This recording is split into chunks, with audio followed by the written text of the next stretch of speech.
गुरुग्राम में 28 जनवरी को तकरीबन 40 स्कूल्स में बॉम्ब थ्रेट के ईमेल आए थे।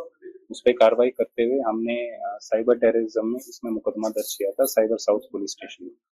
उस पे कार्रवाई करते हुए हमें पता चला कि जो सारे टेक्निकल इन्वेस्टिगेशन के बाद कि जहाँ से ये जीमेल आईडी जनरेट हो रहे थे वो बांग्लादेश और वेस्ट बंगाल रीजन से थे। उस पे फाइनली हमने एक जीरो डाउन करके एक सौरभ विश्वास नामक एक व्यक्ति को गिरफ्तार किया है।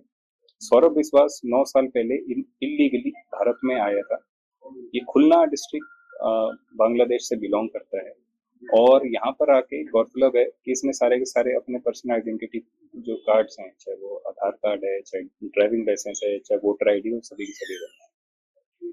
इसके डिवाइसेस को जब हमने एनालाइज किया तो हमें पता चला कि इसने तकरीबन 300 जीमेल आईडीज क्रिएट की हैं और वो 300 जीमेल आईडीज के करस्पॉन्डिंग इसने आगे एक मनोवर राशिद करके व्यक्ति है ढाका में, उसको इसने क्रिप्टो करेंसीज में इसको कुछ पेमेंट मिली और आगे सेल आउट किए और वहां से सारी की सारी ये जो थ्रेट मेल्स हैं वो जनरेट किए।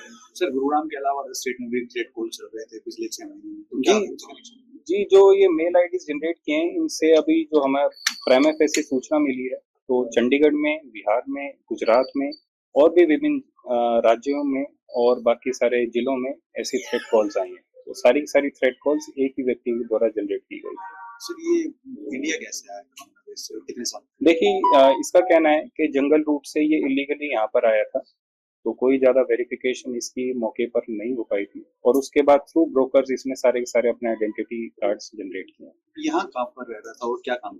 ये शुरुआत में बैरकपुर में रहता था, वहां पर एज कंस्ट्रक्शन लेबर काम करता था और पिछले 5 वर्ष से ये एज डिजिटल मार्केटिंग में काम कर रहा था, इसमें सारे के सारे जो सोशल मीडिया एजेंसीज हैं इसके लिए कुछ एड्स वगैरह जनरेट करने का काम कर रहा था। सर, कहाँ बैठकर इसने तमाम मेल के आईपी एड्रेस कोई भी फील? ये सारे के सारे जो मेल जनरेट किए गए हैं ये सारे कोलकाता से किए गए हैं और जो हमें जो आईपी एनालिसिस से पता चला है इसमें कई सारे ढाका वगैरह के भी मेल आईडीज आए, आईपीज आए। इस पे हम प्रॉपर इन्वेस्टिगेट करके और आपको सूचना देंगे। बाहर के लोगों से कब से संपर्क में था और कब से इसने फर्स्ट मेल शुरू किया और ये रास्ता? देखिए, ये देखा जाए तो ये एक दिन ही ये सारी की सारी मेल आई थी 28 जनवरी को पूरे भारतवर्ष में। तो सारी मेल आईडीज एक दिन जनरेट हुई थी और उसके कोरस्पॉन्डिंग ही इसके जो आईपी एनालिसिस है उसमें इसको हमने पकड़ने में सक्सेसफुल। क्या कुछ बरामद किया?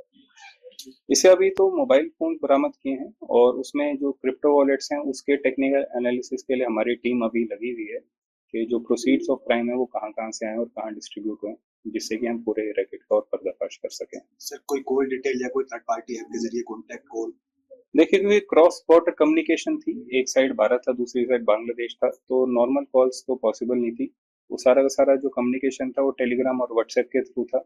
तो जो व्हाट्सएप ग्रुप है और जो सारे आईपीज वगैरह उस पर हम अभी काम कर रहे हैं। अभी किसी शख्स या गिरोह का इसने जिक्र किया है जिसके कहने पे तमाम चीजें? देखिए, इन्होंने एक व्यक्ति का नाम लिया है जो कि राशिद नाम का व्यक्ति है जो ढाका में रहता है, जिसके थ्रू ये सारी मेल आईडीज जनरेट की हैं। बाकी और गहराई से पूछताछ करेंगे क्योंकि इनका एक हमने जो भी आप पुलिस कस्टडी ली है अभी और उसमें और कुछ आता है तो आप इसके समक्ष शेयर किया जाएगा। सर, रियल आइडेंटिटी के लिए के बांग्लादेश से संपर्क किया जा रहा है? जी, हम इसमें पश्चिम बंगाल की पुलिस से जरूर अभी संपर्क करेंगे और उन तक ये इन्फॉर्मेशन जरूर पहुंचाएंगे कि जैसे इलीगल ये इमिग्रेंट यहाँ पर पश्चिम बंगाल में आ रहे हैं और फिर ऐसी अनैतिक और ऐसी गतिविधि में शामिल हैं जिससे कि पूरे भारत में एक तरह से अशांति का माहौल जनरेट हुआ है।